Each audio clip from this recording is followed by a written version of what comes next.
What up, peeps, and welcome to Entertainment Rewind, the hottest show on the web featuring your host, Ambrose. PasMorning.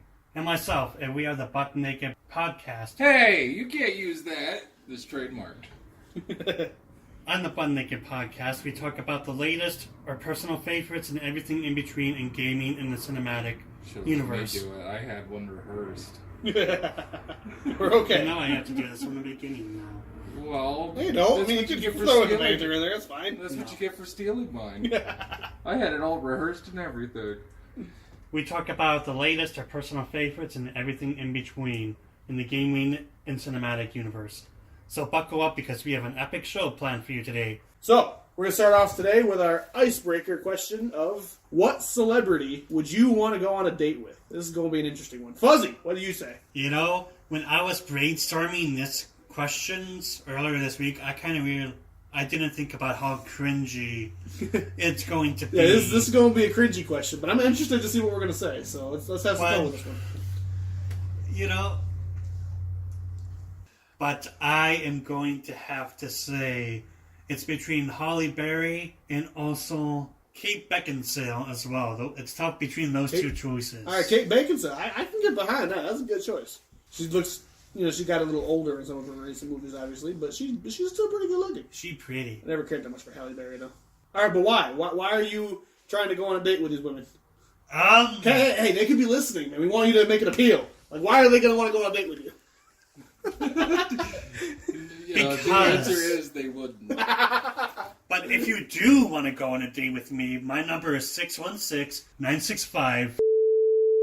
Anyways, What all about right. you, Ambrose? Well, I was kind of expecting to go a little bit more in depth than that, but I guess I can't. I guess beggars can't be choosers. Originally, when I heard this question, my first thought was Emma Watson from the Harry Potter. I grew up watching the Harry Potter movies, and I loved Emma Watson. But actually, I have another choice, and that's Karen Gillan. For those of you who are into Doctor Who, you would probably know her as Amy Pond, one of the Doctor's companions. But she's a British actress, and she's a redhead, which those are two things that I'm a sucker for. I love redheads, and I love the British accent. And she was recently in the newest Jumanji movie, which I'm not going to lie, that's kind of a deciding factor too, because she looks really good in that movie. Yeah, but I never watched that movie. And she also plays Nebula in the Guardians of the Galaxy movies. So that's kind of a weird one because she's blue and bald in that movie. Oh. But no, I really think she's a really great actress. So that'd be my choice. If we know PasMorning choice, hot chick main character would be his. Yeah, that applies to everyone that fits that bill, though. All right, PasMorning, what celebrity you want going on a date with? Bear in mind, she could be listening. Most likely not. I'm going to take all the actresses in a Twitter post. Well, see, okay, so I don't watch a lot of movies, so my range of celebrities, at least in movies, wouldn't be as big as everyone else's. Big fan of Halle Berry. Ever since, when I was little, seeing, her in the leopard print bikini in the Flintstones movie. I've been kind of having a bit of a crush on her ever since. I also like her in a lot of, other movies that I've seen her in. Unfortunately, I'm not good at remembering the names of X-Men. and stuff. She was an X-Men. Well, yeah, I know. She was in Catwoman, which was a disgrace of a movie. No, nothing about that was a disgrace. I mean, she looked okay in that movie, but the movie itself was terrible. Had nothing to do with Catwoman. I like the movie, if only for, the leather. That's the only reason anybody liked that movie. Anyways. Yeah. But, good actor. Unfortunately, can't think of a bunch of movies that she was in because I suck at names. Yeah, that's the one I would pick. Yeah, I don't know. I just don't see it. I'm not a big fan of Halle Berry. I don't think she's really that good looking, in my opinion. Yeah, everyone is entitled to their opinion. And they're okay to be wrong. Yeah, everyone has their own thing. All right. On that note, after all of the cringiness aside there, we're going to move on to the next question, which is, Fuzzy, what movie played the biggest part in your life? Sorry. Well, the thing is, there are so many good movies out there that exist, and it's hard to pick just one. If you asked me this question 15 years ago, I probably would have said Passion of the Christ. If you asked me 10 years ago, I probably would have said Boto. But right now, I would have to probably see The Hunchback of Notre Dame. That's a good choice. That's a good movie. Because it really shows you that no matter how much of a monster you are on the outside and inside, that there are people who genuinely do care for you as a person. It's a good life lesson. I should remember that one. Mm-hmm. And it teaches about friendship and magic and really just acceptance of people. So on the list of things that the movie teaches you that are good things, we got friendship, acceptance, and magic. Yes. All very good things to have, especially magic. If you have enough magic, you don't need friendship or acceptance. Yeah, you can just make it. Exactly. Yes. Magic. Now, what about you, Ambrose? I got one. I got five. All right, PasMorning is stepping in then. Shit. Great. Now, the Iron Giant was a really good childhood flick for me. Always liked robots and whatever, but that's not even remotely the point of like the message that it's received. You know, the Iron Giant is like this big monstrosity, like no one's ever going to treat him normal, but then you meet someone who does, and then starts to learn the whole premise behind, you know, humanity, and tries to, you know, show tolerance and stuff, but it's just something that they can't cope with. You know, there's death, there's war machines, in like the overwhelming sign of, you know, just what humans do is, you know, make things worse for the most part. So being a bit of an outsider myself, you know, you look at, you know, it's like looking through the other side of the window, or however the fuck that saying goes. So yeah, I would say that did play a big part in my life. Whether or not it played the biggest part, couldn't really tell you because I drew a blank. But yeah, that was a big one. Now, Ambrose's is My Fairy Princess Disney Adventures. No, we've already been through this. It's Frozen. I'm just kidding. No, I think anybody who knows me, or even doesn't know me, the answer is obvious. It's The Lion King, which I originally wasn't going to pick as my answer just because it is the obvious answer that I would give. It's the answer you've given to different questions in the past. and I don't like to be repetitive. I don't like to give the same answers to a lot of things, but especially now after hearing Fuzzy's sort of explanation, it makes more sense for me to pick it now anyways, just because a lot of the friendships that I've made over the years too a lot of them originally started in a mutual love of Disney in general, but also The Lion King especially. Like my best friend, I have memories of me and my best friend sitting in high school just talking about The Lion King over and over again, mostly just as a joke, like just, you know, just referencing things. We constantly use the word Hakuna Matata all the time, just as, you know, just passing legitimate statements to each other. So you were one of those people. No, it wasn't like super into it to the point where we were like talking about it all the time. But like, right. And it'd be like one of those things where like, you know, if something happens, you know, we'd say, "Oh, I'm sorry," blah blah blah, whatever. We'd just say, "Hakuna Matata." Like, you know, it's just like a thing that just kind of developed into our character. Because I knew people that did that. No, I know. So when it used to irritate me, like, okay, it's funny. You can stop now. No, we're not. We were never that much into it. Like, you know, talking about it 24/7. But right. I mean, especially if you look in my bedroom, I have a Candace poster of The Lion King. I've got all these different things. I'm wearing a shirt about it right now. I just can't wait to be king. Just what the movie teaches you, I think it's one of the best movies there is anyways, just because, you know, it teaches about death at such a young age. Is an important thing to learn, you know, that someday people are going to die, and that's something to have to deal with. Like, that's one of the biggest, and it teaches about friendship again, you know, especially, you know, a big theme of the movies that we chose are outcasts. And I think, you know, that's a big thing with people of our generation, is the idea of being outcasts, because, you know, we're nerds. Everybody thinks of us as outcasts. So you pick the Iron Giant and Hunchback, but in a lot of ways, Simba in The Lion King was an outcast in a different way. He was exiled and stuff like that, and Timon and Pumbaa being outcasts. You know, all about coming together and overcoming that stuff despite everything that's happened to them.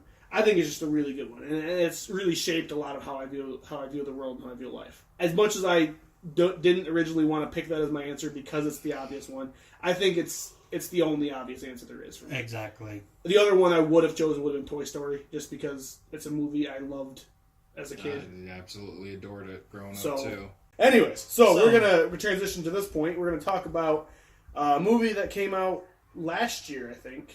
I don't actually know. It's weird because 2018. It's weird. The most you know, it's recent one, right? Yeah, it's the Japanese movies, and so they're weird sometimes. Anyways, the newest Pokemon movie, The Power of Us, It's the 21st entry with 2 more on the way. A lot more on the way. They're going to have, as soon as the new Pokemon games come out, they're going to have all stuff. Anyway. I'm just saying confirmed right now. It's interesting, that we're talking. For some reason, it seems really weird to discuss this movie. I don't know why. It just seems like something that we wouldn't discuss typically, I guess. I don't know. It's weird. Are you thinking that we wouldn't discuss any Pokemon movie? No, it's just one in particular. This one in particular. Okay. Is weird. Because I could talk about any other Pokemon movie. And so to start things off, I'll say initial thoughts. It's not the greatest Pokemon movie ever. Granted, I remember. So as far as Pokemon movies go, I saw the first 5 of them. And didn't watch any of them afterwards until Pokemon I Choose You, which I did watch. I actually enjoyed I Choose You. I thought that was really good. I thought it was an interesting way of retelling the story of the original anime episode and stuff like that. Yeah, I was curious what I Choose You was about, so I looked into it. Yeah, so I watched the first 5 movies, which are the Mewtwo one, Lugia, Entei, Celebi, and then Latios and Latias. Those are the 5 that I watched. I enjoyed all of them. But I did notice a dip in interest after a while, obviously, because it's one of them things where Pokemon was always one of the things where I loved it as a kid. I grew up and kind of got out of it, and then once I got older again, I kind of said, screw it, I like Pokemon again. I'm just going right back into Pokemon. Right. And it was the same way with the anime. I watched the shit out of it as a kid. I'd come home every day and I'd immediately turn the TV on and watch Pokemon anime. Yeah. And the movies were no different. The movies were the first movie I put, a few weeks ago, I put it as one of my top 10 animated movies. It's that good. It really is. It is. It is that good. And Pokemon anime has dipped in quality a lot over the years. It's very repetitive, very, whatever. Well, it suffers from the Ash Ketchum effect, when basically Team Rocket... Are you just trying to coin different effects now? You're just naming something new every day. Yes. But it does suffer from Ash Ketchum effect. Just say Ash. But basically, Team Rocket does something stupid. Ash and Pikachu catch them, send them out to space, or they get away. And then basically, Ash and friends save the day. Everybody's happy. Everybody's singing Kumbaya. Yeah. So the long and short of what I'm trying to say is that I haven't seen a Pokemon movie in a long time, and I've actually been recently rewatching the anime. I'm actually pretty far into it at this point. So I haven't watched a lot of them in a long time. So this one was kind of a newer thing. I'm like, this is different than what I remember Pokemon movies being, especially because there's a very different feel from what the older ones are. Like it's just Ash. He doesn't really have any traveling companion. There's no Brock and Misty or any of the other main characters that you feel. Or any other Pokemon. He doesn't use any. Yeah, he only uses Pikachu in the whole movie, which is really weird. It's dumb. Yeah, and I mean part of what's good about the anime is you see the different characters using the different Pokemon. And in the Pokemon I Choose You, the one that just came out that this is a sequel to. It's whole new continuity of Pokemon movies. You do see that stuff. I wonder if this is supposed to be like a prequel to. No, it is a sequel. Okay, so here's the thing that with the movie. There's a few things that you expect to see in a Pokemon movie, and this doesn't really deliver on a lot of it. Right in the beginning, you get this upbeat music, where someone just inexplicably walked in and hey, let's fight, and then you get this nice little fight scene going on. Exactly. And that's not there. You get to see all these different Pokemon in the universe or wherever it is that they are, and doing stuff and whatever. And yes, you do get to see a wide variety, but you don't get to see anything past second generation Pokemon. There is not a single Pokemon other than Zeraora. Other than him, that isn't a second generation or first generation Pokemon.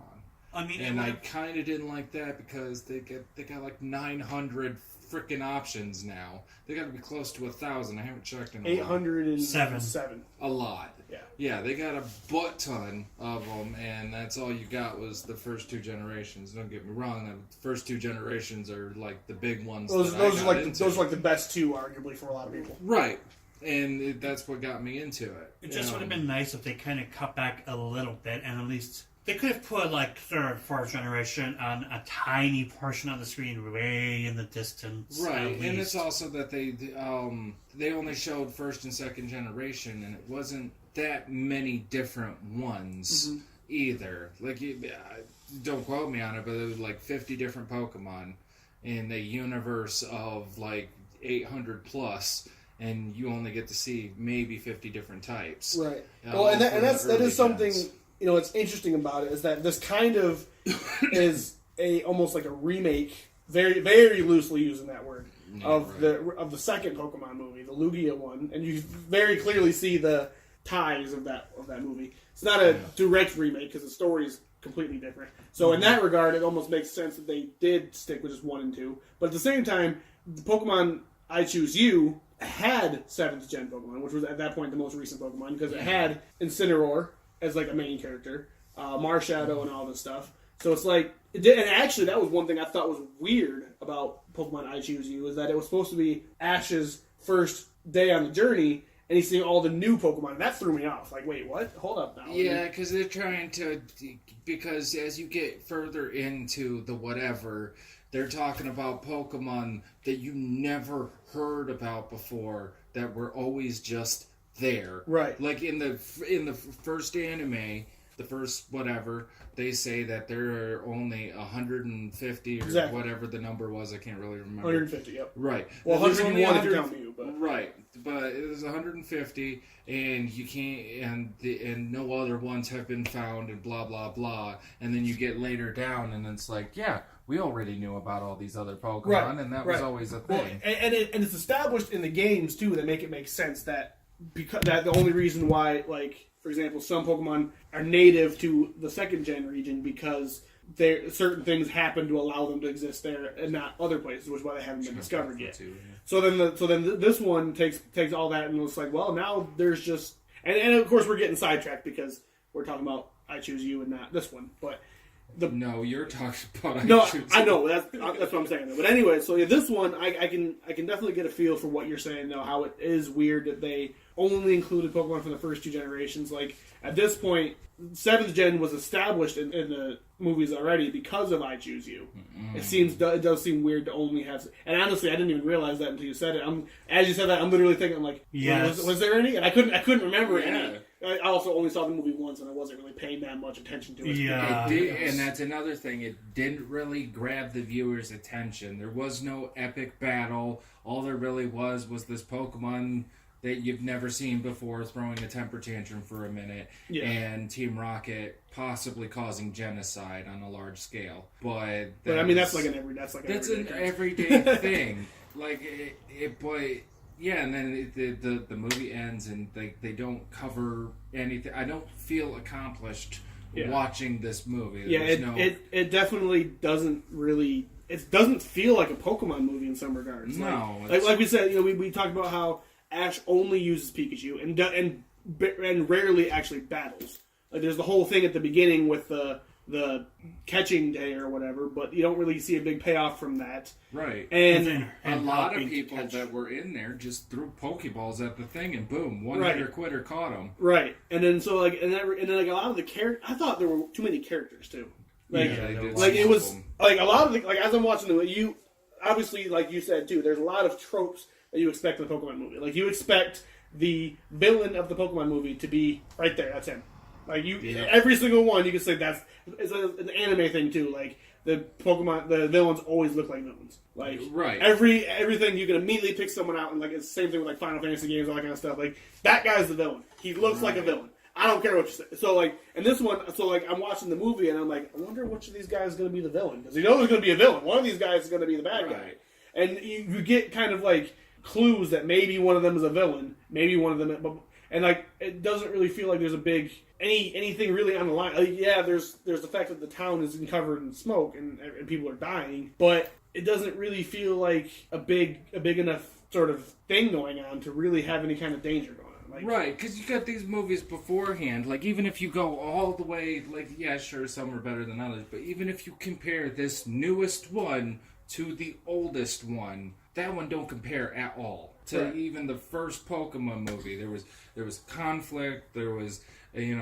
stuff happening, there was good Pokemon fights, something that really moved the viewer to watch what was going on, the very iconic things happening in just about every single movie, except for this one where I damn near fell asleep. Yeah. Well, there's still some good things about the movie. Oh, don't get me wrong. It's not I garbage. I found the interaction between Eevee and Pikachu the cutest thing ever. Yeah. Well, you know, for like 10 seconds, adorable, I guess. Another thing, too, though, that this movie kind of suffered, in my opinion, is that one of the things of the Pokemon movies is that they always had, like, a thing that they were trying to teach the kids. Like, you know, like, as with most kids' movies, there's, like, a moral to the story. Like, you think about the first one, the moral of Mewtwo Strikes Back was everybody is important. You know, that was kind of the thing with Mewtwo, is that he's, like, making the clones and all that stuff. Everybody's unique, and that's the point. Like, the origin, like, the quote is, the origins of one's birth is irrelevant, and all that kind of stuff. It's, you know, all that kind of, I can't remember the quote off the top of my head, but, like, the point is that you're important. Kind of point. So, like, there's important lessons in all these Pokemon movies. This one's just, like, Pokemon power, which, first of all, isn't relevant to people because we don't have Pokemon. But at the same time, it's like, it just feels kind of, at this point, it's like, okay, we get it. Like, they talk about how, oh, we can all work together and overcome this. Like, yeah, but you've been preaching that for 20 years. Right. Like, we get that now. Like, it didn't really feel like a big payoff on a lesson here. I am going to kind of Not that we need a counter-argue. lesson, but... I am going to kind of counter-argue that there is kind of one thing, but it's very minimal. But when Ash does help the character Reese, I'm probably really butchering that. You are. By offering to let him use his Pikachu to catch. So, I mean, in some regard, there could be a lesson there about helping people, but it's very loosely based. Yeah, I mean, there is a lesson, quote unquote, but it's a very weak one. It's not very established, and it's arguably the same lesson they've been preaching for 20 years. So it's like, it's really not all that big of a deal to me. But and also a thing that keeps happening, and this one especially, they didn't even cover anything on like Team Rocket. They at least tried to sneak away in the other movies, but in this one, they've already figured it out that possibly murdering an entire island does not construe any worry. So they're just standing there. Not to mention that it happens where the thing happens, and it seems like they just kind of fall away from the movie. Like they just where'd they go? Right, they were the biggest reason as to why shit went down, and you also get to see barely any of them. Yeah. Now, there are also two other things that I learned from this movie that are really relevant and really important. Okay. One, I learned that the grandma in the movie is my spirit animal. The grandma who's annoyed with the Pokemon who keeps following her. You don't like Pokemon? Well, no, I do, but just her annoyance has become my spirit animal. I want to be just like that when I grow up. And two, I learned that I have a new drinking game called Take a Shot Each Time Pokemon Power is mentioned. They don't even say it that much. They say it like 20 times. Like at the end of the movie, so you have to watch the entire movie. You're going to be drunk by the end of it, though? I could skip to the end. I guess. Just put it on loop and just keep the shots coming. Right. More shots. More shots. So, I mean, it's not... I mean, we've kind of ragged on it a little bit. It's not a train wreck of a movie. It's not terrible. It's just there's really nothing special about it. Right. Like, it does not... Like, every Pokemon movie, if you've seen a different Pokemon movie, this one ain't special. Right. The if old ones are... any other Pokemon movie, this one ain't special. Right. And then that kind of happens, too, with the fact that, like Fuzzy mentioned, this is the 21st Pokemon movie, with 2 more to come for sure, and then obviously more coming after that, because the Pokemon anime is... Pokemon ain't dying. Yeah. So, after 21 movies, it gets to the point where, it's not really the point anymore. Like, it's not as good quality anymore. And to be completely honest, we're not exactly the target audience anymore. The target audience is children, to be completely fair. I mean, we're still Pokemon fans. Right. I'm pretty sure no one here is going to deny being a fan of Pokemon. Shut up, Fuzzy.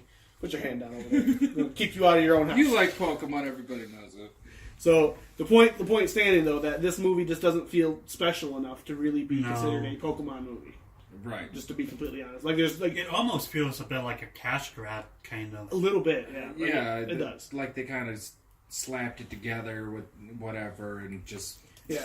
There you go. To reiterate the points, though, like, too many plot points, I'd say. Like, just too much stuff going on. Way too many characters. Like, it was hard to get invested in any of the characters because there was just so much going on with them. Right. And, honestly, just a lot of stuff that... If they had reused characters that you have seen before, then that definitely dies down on the amount of character development that you have to do. Yeah. Most of the movie was just character development for these characters you really and don't that's care about. Part of what makes the other Pokemon movies great too, is that you already have established characters. Like in the first few movies, you have Ash, Brock, and Misty. Those are your established characters. Right. We know those characters. We don't have to worry about learning about them. Yep. There's a couple other characters you might have to learn about, but it's easier. Yeah. Yeah. But when you illustrate that the only character in this movie we know about is Ash and Pikachu. So every other character has to have a backstory to it, and it just kind of weighs it down. Yeah, you didn't really care. Yeah, what was going on. It was hard to be, and it's also hard to be invested in characters that we know aren't going to be in the next movie. Like these characters aren't going to be important again. Why should I care if they're there or not? You know, like right, they ain't going to be in it. So they should have died from the genocide then. Yeah. Hashtag Fuzzy believes in genocide. No, well, I was saying that earlier. It's a toxic gas, whatever, that's supposed to cause paralysis. In the real world, paralysis can make your everything in your body shut down, and a smoke that can cover an entire island. There's no way that Team Rocket does not cause genocide every time they fuck up. Yep. I don't know how all that smoke fit in that tiny ass bottle. Well, smoke being Pokemon. Gas, it dissipates pretty easily in it. Yeah, I know, but But it's a huge. little tiny jar. Like, you can't surround an entire island with, like, a fart in a jar. You can't do that. If you could, it'd be pretty impressive. I would. So, anyways, I think we went on a long enough rant about our initial thoughts and good and bad. We could probably sit here and talk about more things wrong with it. Are we going to score this thing, Fuzzy? Yes, we are, unfortunately. All right. I guess we'll start with PasMorning. You seem to have the most things to say about it. What do you rate the plot? Yeah, how would you rate the plot? 2? 2? 1.5? 1.5? Okay. I don't want to give it a 0 because whatever, but... You don't want to be that cynical. Honestly, it's using a whole bunch of overplayed stuff. From start to finish, you can kind of already figure out what's going on. None of the characters are interesting. Nothing gets you invested into this story. The only fact that I would even give it a score is because it's technically a Pokemon movie. So... And because we're requiring you to. Yeah. I'm held here against my will to give a score on it. So, 2. I'll be nice. I'll give it a 2. I'll give it 2 times as much score as I would have given it. What about you, Ambrose? I can't really say much better about it. I mean, it's not a train wreck of a movie. It's decent. Like, if you're gonna put it on as like a background noise or whatever, it's not terrible. But I felt like there's way too much going on. There's too many plot points, too many characters to really do anything with. I'm gonna give it like a 4 on plot. Like, I just don't really see what they were going for. And I mean, seeing the Pokemon is cool, but like that, I didn't see enough of a plot to really enjoy it. Yeah. Especially because like at the last minute they just kind of threw together a couple extra plot points. Like, wait, what? Right. So yeah, I'd say a 4. Like, I can't really do much better than that. Fuzzy. But the reason that I feel this is a cash grab is because they mimic when Ash got struck by Mewtwo in the first one, with this one, with the new Pokemon. I mean, it was nice seeing the governor's daughter trying to heal the Pokemon. I'm never going to pronounce that name correctly, so I'm just going to say that Pokemon. I can't even remember that. Zeraora. Oh, it's a really weird name, but it's, yeah. They're running out of shit. Mm-hmm. So. And also, I had no idea there was ice cream Pokemon.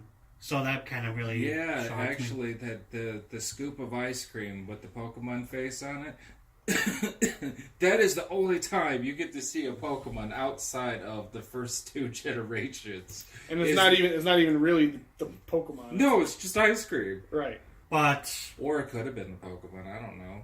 Is that Pokemon edible? I mean, are all Pokemon edible? Oh. Now we're getting into the ethics of whether or not you should eat Pokemon. Right. But it's not terrible, but it's not fantastic. Well, see, now my only question is, why is there not a turkey Pokemon for Christmas time? So we can have a turkey on it. Well, the Pokemon universe doesn't celebrate Christmas. It just ruined all my hopes and dreams, man. Well, it doesn't. You don't have turkey for Christmas. I do. I do. I have him. Anyways, back on topic. I'm going to rate it a 3. Oh, you win. So we got 2, 3, 4. Yeah. No. Mine's technically 0, but we'll just go with 2. You could have said 0 for all we cared. I don't think anyone did. No, what would you rate the animation? Okay, I'll start with this one, I guess. I guess Ambrose will start this one because Sorry. PasMorning's just groaning over here. Sounds like he's trying to have sex Give or something. birth. I don't freaking know. Trying to give birth or something. I don't know. Either way, the animation is probably the one thing this movie does do well. Like, you can... I mean, it's a Pokemon movie, so obviously there's that. But It's a movie. it does look catching. Like, it does look pretty compared to, like, it obviously you It can doesn't look as well animated as the movies before it. Well, the thing, like, some of the older ones, you can clearly see that, like, they've gotten better with animation quality as a whole. And this one, you can definitely see it looks like more HD, more crisp, I guess you could say. But the problem with that, though, is that they do change the animation style of the as the movies went on. As the anime went on. Like, the current season of the anime, the Sun and Moon, changed Ash so much that he barely looks recognizable anymore. Like, he looks really weird. I kind of felt like that in this movie. Yeah, and that's kind of the thing too. Is like the animation style is so different that if you first look at it and you didn't see any Pokemon on the screen, you wouldn't know it was Pokemon. And I had a hard time reminding myself that right, it was Pokemon so, in the first place. while the animation quality is good, it doesn't feel like Pokemon to a certain degree. I guess I'll give it a 5. I mean, the animation is good, just not Pokemon style good. I'll go with guess. 5 too, because it's not absolute trubbish. It's just That was a Pokemon reference. yeah. There you go. I loved it. Yeah, I was just holding on to that one for a minute. I understood that reference. But yeah, it's not awful. Whatever. It's uninteresting. It's not as good as the other ones before done. It's not as flashy and cool, but neither is the movie. So I guess I'm not surprised. So yeah, I'll go with Fuzzy. I'm going to be a little bit generous and give it a 7. You whore. I know. But how do you think I pay the bills? Oh. Well, we have to fund this show somehow. Exactly. Anyways, Fuzzy, you justify your 7/10 score. He can't justify. Moving right along. So we're on to the next thing, or are we Yes. still scoring this? We're still scoring. Oh my god. Now it's the sound design. 2. Next. I mean, it's not terrible. It's not awful. I mean- it's not.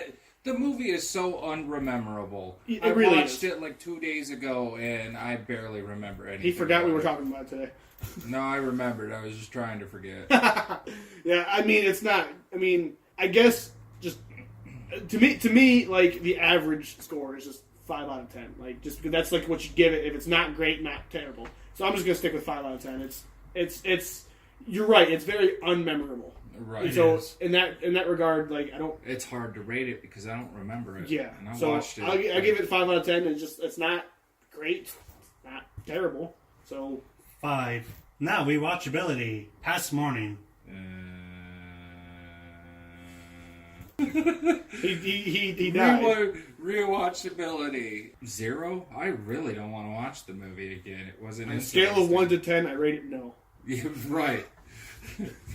And that's gonna be it. I don't plan on rewatching this. I don't plan on rewatching it. You're right. It's very unmemorable. I and could it's- rewatch any Pokemon movie, any single Pokemon movie, you name it, I'll watch it again. No problem. Even the ones that like I said, I have only watched the first 5, right. and all the rest of them kind of lost interest after a while. Yeah. But I'd still gladly watch them. Like I'll Right. give them a chance. There's but a this lot one of just them- like I don't really see. Some are better than others, Yeah. but they all have some form of rewatchability, something that you can, get behind. It's a Pokemon movie. Yeah. You know Pokemon by now. You can get into it and you can watch it, even if it's not necessarily your thing. But this had no interest. I wouldn't watch so it. I don't plan on rewatching it again either. So I say no. Is that a 0? No. Okay, I'm putting a 0 on. Okay. You might as well. There is No. a 0 in no. It's N0. Yeah. Now, for rewatchability, There's I'm a going score. I'm going to have to give it a 10 because it's the best Pokemon movie that has ever existed. Get out. Now, if you can't tell by You're my banned. sarcasm, You're banned from here. no, if you can't tell from my sarcasm, it's a 0. It's It's just not- so bad. It's not that it's a terrible movie. It's just that it's just so. It's not terrible. It's not good. It's literally just so plain. Yeah. It just is, and it's not memorable at all. Yeah. I mean, To be fair, if it's your first Pokemon movie you've ever watched, it's probably a good thing because it can only get better from there. There you go. I would happily Well said. watch 1, 2, 3, 4, and 8 again, but this, no. 1, 2, 3, 4. What's 8? It's the one with the aliens that come down from space and attack the city. Deoxys. That was 8? Yeah. No, that's Lucario. I'm about to say because Deoxys would have been like earlier. Anyway, we're getting off track. Yeah. So yeah, rewatchability.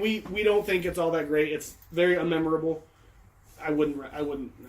Now, what would you recommend in PasMorning? Okay, so my recommendation is to watch the first movie. Keep on going. When you get to this one, don't watch it. Turn around and go the other way. Right. Watch it the other direction. You might feel it. You might feel that you would want to watch it and everything, but my recommendation is don't start with this one. Yeah. Start with any single one. I'll do you a favor. If you have never watched one, how about you watch one of the first three? That is a great place to start. Any one of those first three. Personally, I like the third one with Entei. Yeah, it's good. But I also like all the other ones as well. So I feel like the second one is that was a big one, it's too. the weaker one of the first three. I'd say though. right. Like it's good, but it's not great. Anyways, Yep. as far as recommendation, I'd say if you're a fan of Pokemon, watch it once. Make your own opinion about it. Hey, you guys might like it. Like, Yeah. you guys might think it's a good movie. Watch it once if you're a Pokemon movie. If you're into Pokemon movies, stuff like that. But I say watch it once, and if honestly you're on the fence about it, you probably aren't missing too much. 10-0 is my final score. 100. 10 zeros. Yes, it's 10 zeros. That's my final That sounds about right. recommendation. All right, so I think we've done enough ranting about Pokemon for a while. We're going to talk about some movie trailers today. So we're going to move on to our movie trailers now. We're going to discuss some hopefully movies that are going to be better than the Pokemon movie. And I guess we're starting off with me. And the movie trailer I chose for this week is for a movie that's coming out next week called The Missing Link. And I'll admit, when I first saw the trailer for this movie, it did not look all that interesting, to be completely fair. It really doesn't. I'm gonna have nightmares of this. But That picture. But honestly, like I saw the trailer after going to the movies a couple times, and it looks like it could be funny. It looks like it would be cute. And honestly, I couldn't think of another movie trailer to do this week. I was going to do Shazam, but it already came out, and I've already seen it, so I didn't really feel the need to throw that trailer in there. Is it as crappy as I think it probably Actually, is? Shazam was pretty good. Oh, It's pretty good. Anyways, so this I like claymation movies. I enjoyed The Nightmare Before Christmas and stuff like that. So I enjoy claymation. So I'm willing to give this a try. So let's watch this trailer. All right. So obviously, I understand this movie looks. So obviously, I understand this movie looks kind of stupid. But that's part of the reason why I chose it, because yeah, it looks stupid, but at the same time, it looks like it could have some funny moments to it. And like I said, I'm into claymation. I for one thing, I respect claymation a lot. It's a really hard thing to do. It so is I can. very tedious. I'm willing to art give form. claymation a try, and I actually found a lot of ones that I really enjoy. You know, like I said, The Nightmare Before Christmas I really liked. Box Strolls was a really underrated movie. So I'm willing to give this one a try. I hope it's good. It's got some jokes there in the trailer. And it's got Hugh Jackman and Zach Galifianakis in it, so it should be interesting. I don't know. What do you guys think of this movie? I genuinely don't know what to think, because on one side I'm kind of cringing a little bit because of how cute it's portraying to be, and I don't like cute things typically. I mean, it You're could just be. afraid to admit it. I mean, it could be really funny. I mean, when he picks up the guy and just tosses him, I gotta chuckle. That's the part that gets me. Like every time I watch the trailer, it's like you just throw them at the wall. It's impossible to know whose fault that was. Let's do it again. It seems like it could be funny or whatever. I guess I'm just not personally. I like claymation. I just the way that the Yeti or Missing Link, whatever, the way that he is made, his character model is very kind of just uninteresting to me, and it kind of just avert my eyes every time I see it. But it could be good. What is he even supposed to be? Is he He's supposed to be a He's Yeti? Bigfoot. Oh. The premise of the movie is that he's a Bigfoot, and he's trying to find the Yetis because he thinks that they're his cousins. Which, according to actual lore, they are. But so yeah, I mean, I understand this movie looks stupid, and honestly, I think it does too. To be completely honest, Yeah. But claymation movies, kind of some of them have been stupid, but have also been really good. Like I think of the old Wallace and Gromit movies, kind of dumb, but I still like kind of those. enjoy them. Like they're good. So I'm willing to give it a chance. I hope it'll be good. And you can even see from the comments down here, somebody mentions how a lot of the Caroline, perfect. Yeah, Coraline and Paranorman, Box Trolls, Kubo with the 2 strings, and whatever the hell noise that was over there. That's weird as hell. But a lot of them have been really good, so people are giving this movie a chance. Me, shut up and take my money. I like seeing things like that. I'm not speaking on my behalf. I'm just reading off whatever. Well, I think it's interesting. For one thing, whether you're gonna like the movie or not, I think it's cool to see people supporting it. Like, enthusiastic. Yeah. And it's always cool. Like, there's too many people out there that just crap on movies all the time, and I don't like that. So it's nice to see people get enthusiastic about movies, even if it's a movie that you personally are not gonna enjoy that much. You're willing to. There's one makes me think of Smallfoot a little. There was a movie called Smallfoot. Yeah, that one was a similar premise. But yeah, I wasn't interested in it at all. It looked interesting at first, but I didn't watch it. It too goofy. I'm actually going to argue with this one comment, though. Which, about this is getting to the point where it might be as well CGI doesn't look handmade at all. I kind of feel like the last few claymation videos, I had no idea that they were claymation because it looks like. And really I feel like that kind if you put the hard work into it, then it can come out looking great. Mm-hmm. If you kind of just half-ass it, then it's gonna look, not great. It's gonna look obvious what you did and where you fucked up. And I think on that note too, with CGI being as big of a thing it is now, you gotta respect people still wanting to do the claymation handmade stuff. So I think it looks really cool, and it honestly, like I said, like the fact that they're going through all that much trouble, I'm willing to give it a try. Mm-hmm.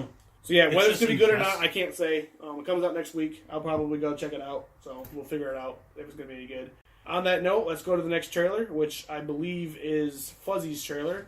Fuzzy, what are we watching today? This really isn't a movie. I thought it was because on the channel, along with another site, they were saying that this was coming to theaters this year. But it's actually an HBO miniseries, which is kind of the same thing. Oh, you're cheating over here. You are cheating. And let's go ahead and take a peek at it. Alright, so first thought, I'm not entirely sure what the premise of this is. Now, do you have any information as to what the hell we just watched? What's like what? Well, wait. Movie in theater soon. Yeah, see, that's what threw me off. So I don't know if this is a movie, if it's a premiere, or what the deal is with this. Well, I mean, some miniseries do get turned into movies. So I mean, maybe they're and some series do put out the first episode is an hour or so long to kickstart the rest of the series. Anyways, though, I think this show is basically revisiting Chernobyl when the disaster struck of the nuclear reactor melting down, and I think it kind of recreates what might have been going on with the people at the time, what they thought, what they found, all this. So it's basically just kind of like a look back at history. Well, I don't know, it doesn't really seem, it kind of like with the video game trailer you chose for this week, it doesn't really seem new, really, Yeah, this concept's been done, except for I'm not seeing Godzilla popping out. So. Right, where's the that's kind of the thing I'm trying to feel of it. I can't really see what the premise is. Is it supposed to be a horror movie? Are there going to be monsters showing up? It's not supposed to be a horror movie. Or is this some kind of it's a history documentary? It's marked as a drama and thriller, but that's I mean, it could be a disaster movie type thing too. But I don't really get what the premise of it is, and honestly. It doesn't seem like they're going to put out any information that you probably weren't capable of getting yourself beforehand, because Chernobyl that's a thing. Right. That's been there, done that. It's a tragedy that happened, whatever, and there's a lot of different things that you can look into it, and a million different theories or whatever. And there's also a whole bunch of stuff that is put out that puts out different theories and stuff. So it's going to be interesting to see how it compares to Chernobyl Diaries that came out in 2012. Well, Chernobyl Diaries was like a monster movie, wasn't it? Wasn't it? No, the Chernobyl, it really wasn't monsters. Basically, that's going to be a huge discussion. Well, there was a movie based on Chernobyl that came out years ago. I think it was like a monster and movie. there was monster, they went, because you can go toChernobyl apparently, or whatever. You're not supposed. I don't think you're supposed to be able to. No, but they you they can went go in there. Yeah, they went in there, and then you see these things, whatever, and they're supposed to be monsters or some kind of horror shit. They're not monsters. That would have actually been more interesting to me. They're not monsters, they're just mutants that scientists have Monsters. So basically, this is like Fallout. But basically, Pre-Fallout, the boring part of Fallout. The part that's not the part that happens before you play the game. Yeah. but anyways, I think this is going to fall under the fuzzy effect. Basically, There you go, making effects again. Basically, the fuzzy effect is basically anything that looks good, like Hunger Games or Game of Thrones or whatever. Despite how much I enjoy something, I'm going to just stop watching it. There's no reason whatsoever. Except, I mean, I could say that I don't have a lot of time. I could hire Ambrose and PasMorning as my secretary. I'll give them 2 Mr. Pibbs a day to do all my emails, work on the server. We don't even get Dr. Pepper. Yes. We get the off-brand Mr. Pibb crap. Yes. Worst boss ever. Thank you. But, I don't know. We'll just have to see. Maybe I'll get a whole bunch of cards for free HBO passes and redeem them. I don't know. To be completely honest, it doesn't look all that interesting to me. Let's see what you guys have to say. No zombies, monsters, evil ghosts, demons, and jump scares can compare to that radiation detector clicking. That's not where I thought that trailer was going. Oh, we got some Russian. I don't know what that means, but wait, isn't Chernobyl in Russia? It's the Ukraine, yeah. So, it makes sense now. Russians are so good at speaking English with British accent. Oh.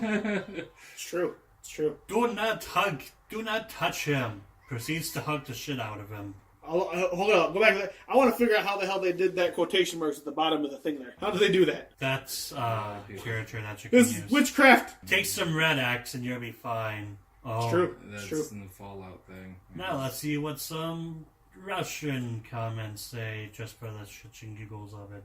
Never mind, I'm not gonna do that because no. We're not going to translate. And the world found out about the Russians, Ukraine. No, the Swedes. Those darn Swedes and their meatballs. Anyways, this was Chernobyl. Now, PasMorning, your We'll trailer. talk about the Joker. Then we're going to be talking about the Dora the Explorer live-action movie. No. Actually, Joker. it's right there, isn't it? All right. Well, So, first things first. I love the Joker. He's my favorite villain. I love Mine too. the Joker. He's really freaking Always has sweet. been. And when I first saw there was like a leak or something a few months ago of Joaquin Phoenix with the Joker makeup on. I didn't like it at first. I thought it looked really weird. The makeup just didn't look right to me. It just looked like a regular clown. But here, that last like couple scenes they had there, I thought it was a really good take of what the Joker looks like. Oh yeah. I thought it for looked sure. really good.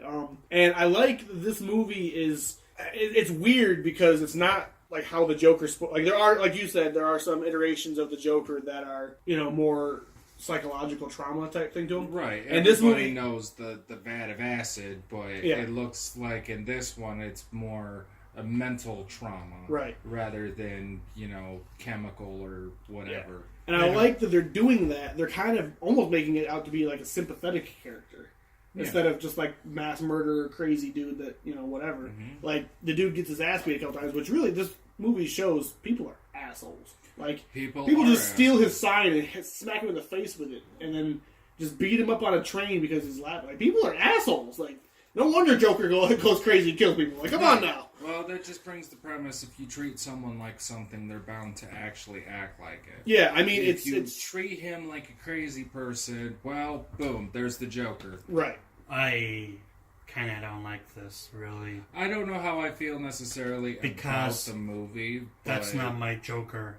That's not him. This feels like a cash grab because it too is coming out this October, I believe. And I feel that they just kind of mimic the happy smile to make him look like a clown. This is insulting to the DC universe. This almost looks like it's going to be a pre to, like, in it Joker. Like, this is what happened to make this particular universe's Joker become Joker. Yeah. And then, maybe start on stuff. It doesn't necessarily look like, it's going to be like, boom, he's the Joker. Right. And It then seems here's like it's going to everything, focus more on the origin of the Joker. Like, Yeah. I don't know if they're going to, I don't know what, like, okay. So the thing with the Joker, is interesting, is that he doesn't actually have a canon backstory because he has like 3 different stories that talk about his backstory. None of them are considered canon because the Joker is the Joker. Like, he's meant to be a mysterious character with a mysterious past. Yeah. The only one that really gives him a backstory is the Killing Joke, which puts him as the the stand-up comic Jack Napier that gets sucked into criminal organization and then falls in the vat of acid and becomes crazy, blah, blah, blah, whatever. Yep. And I kind of get a vibe of that a little bit here. You don't really see him being a stage performer necessarily. You see him as a clown who's working, trying to make people happy, blah, blah, blah, whatever. But I can... And that is how some iterations do, where he's just a regular old dude. You know, he's either a clown or he's just wanting to be nice and wanting to do, you know, make people happy. And then something happens and he snaps. And so I kind of like that iteration. And that's not how you normally see the Joker portrayed in movies. Like, you think back, all the different iterations of movies he's been in the recent years. You know, you think of Heath Ledger's Joker, or Jared Leto's Joker, or even Jack Nicholson's Joker. He's just an unhinged character, unhinged evil bastard character. Yeah. You don't really get to see the other side of him. And this looks like it shows the more human and I kind of like that what they're doing here a little bit. And honestly, I wasn't really sure about how I felt about Joaquin Phoenix at first doing this. But it looks like this is going to be a standalone movie, and it doesn't appear to be in the DCEU, which means that it gives them free reign to kind of do what they want with it without, kind of messing with what else is happening. So I'm kind of okay with that too. I don't think he's going to be necessarily my favorite Joker performer. Personally, I still partial to Mark Hamill, honestly. I don't like the actor. I don't know. He doesn't seem like the Joker type. He actually has a really punchable voice. You know, I'm willing to see. I'm a big fan of Joker, and anyone who gets behind the face paint, I'm hoping they can do Joker that justice. So whether or not he's a good, bad actor, whatever, as long as he can, do the Joker some justice, I could care less who's behind the face paint. As far as faces go, he does have a decent face to be having that on there. Like he looks like the Joker. Like, even without the face paint, he looked like someone. Yeah, he looked like someone who. It kind of reminds me of Jack Nicholson to a certain degree. His face a little bit. Yeah. Like, I mean, even though when I'm thinking of Jack Nicholson, I think of him in The Shining. And that's kind of what I'm comparing it to. But I mean, Jack Nicholson was the Joker, and you kind of get that feeling. The only issue that I have is that people have a tendency to cast method actors as the Joker, and it does a hell of a lot on their psyche. Like, like it's part of what led to Heath Ledger's death, is that he got so into the character he was taking prescription medication to calm himself down, and he ended up overdosing, basically. Well, there was something I saw. It was the Suicide Squad. The guy who played Jared Leto in Suicide Squad. He was like getting so into the character. He terrified people. Yeah, he sent like dead rats to Margot Robbie as like a gift, just like as a way to get into the character. And it damages people's psyches. So Joaquin Phoenix is also a known method actor. I'm kind of hoping that this doesn't screw him up like it does with some of the other people. Right, because Joker is a twisted fuck, and if you're gonna get into whatever, you might actually get some of the twisted. In fact, it's almost thought that the role of the Joker is cursed. Jack Nicholson was reported telling Heath Ledger when he first got the role, like this role was gonna fuck you up. Maybe I should. Like Jack Nicholson was saying, it's like sometimes he still hears voices in his head from when he was trying to be the Joker, and stuff like that. So like you hear a lot about the movie curses. Like there's the curse about Bruce Lee and all that kind of stuff. Like this is one that like people have said, like Joker, the role of the Joker, you're gonna get so into it, it's gonna fuck you up. So I'm curious. I'm gonna give it a shot. Like at first I was not all that thrilled about it, but honestly I'm kind of liking what I'm seeing here. Yeah. Let's see what the comments have to say about this, because I'm seeing what other people compared to what we say. That's actually a valid point. Creating the Joker in 2019, throw him into society. That's a really good point. It says creating the Joker in '89, throw him into a vat of acid. Creating the Joker in 2019, throw him into society. That makes a good point. Like, today in today's day and age, you send people outside in the world, they're gonna become cynical, corrupt assholes. So. Young me, I wish I was Batman. Old me, crying for Joker. Yeah. I always like walking in the rain so no one can see me crying. Charlie Chaplin. That's an interesting take on this particular idea. The worst part about having mental illness is people expect you to behave as if you don't. Yeah. Yeah. Okay, yeah. True. So I really like what they're doing. Oh, trailer was released on Heath Ledger's birthday as a respectful tribute to him. I didn't realize that. But who knows if that's true or not? true. random whatever. But that would be cool if that is true. I mean, it's something you could easily fact check. So right. But honestly, like I like. So these comments are bringing up something I didn't actually think of yet. That they're actually portraying the Joker as with a serious mental illness, which even in the comics he does have a mental illness. He's crazy. He's in the asylum. Yes. Like he's murderous and all this stuff. Like as he wants, crazy as they get. So like, but they're actually portraying they're portraying him as a sympathetic character, which I hope they don't go too far in the wrong direction, because the way Suicide I feel like screwed up the Joker is they made him like a romantic character with Harley Quinn. Like when Suicide first came out, everyone was like, "Oh, I want a Harley Quinn and Joker relationship." It's like, no, you don't. Joker is a horribly abusive dude. He is. So I hope they don't go too far the other way and make him like super relatable, super sympathetic to the point where you're like, "Oh, Joker's a good guy now." I hope they don't do that, because they're gonna I think they're gonna ruin the mystique of what makes Joker just Joker. Gonna show him. They're just gonna humanize him almost to the fact that just about anyone can snap. Yeah, and I agree with that. I think that's a good way to go about it. Just don't go too far the other way where you end up basically rooting for Joker in the long run. Like, yeah, Joker, kill that dude. He deserves it. You know, I hope they don't go too far with it. Right. But I think it could be good. With that being said, I think we're all set here. Anybody have any closing thoughts? Moist. Everybody hates that word. So, I love it. I think it's hilarious. I have something really quickly. What's that? I am really confused on who the Dora the Explorer live-action movies keep. We're not talking about Dora the Explorer. We'll talk about it some other time. Or never. Because with that, we are out of time, and by that I mean we don't want to talk about Dora the Explorer. Go away. So with that being said, leave us a comment down below on what movies you're looking forward to coming up. Give us some ideas for some trailers to talk about, because we're kind of running thin over here. Subscribe if you haven't already to keep up to date on what we're doing next. And with that being said, I'm Ambrose. PasMorning. Okay. We'll work on it next time. We'll see you later.